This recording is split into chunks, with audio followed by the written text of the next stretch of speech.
Omukubi w'ebikonde Nasir Bashir yeegase okirabo bya Scorpion Promotions mu ggwanga lya Australia wiiki ewedde nga gyagenda okutandika okuzannyira ebikonde eby'ensimbi.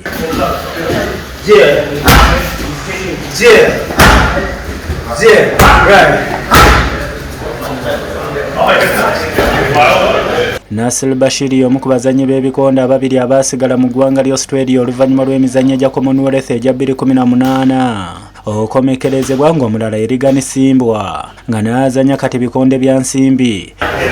Professional boxing ya Australia nungi simbi nti competition nyingi, even the promoters managers just batekamu amanyi mangi okubanga abaana bali mu gym baba buli kimu equipment weziri nekirala nti bali care kubazanyi ne ba coaches babawa time.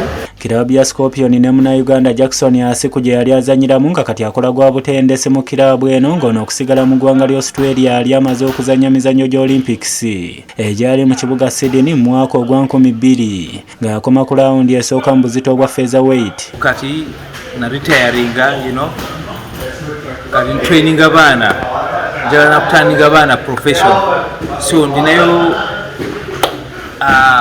baganda bange Nasiri abajja ku Commonwealth Games ndi nabo kati bagala kutandika pro bantuukirira, so bwe budde ndowooza kati. Nasir Bashir atadde omukono ku ndagaano ya myaka 2 nga bano bakugiza bujja singa anaaba akoze bulungi. Go guys, a couple more minutes.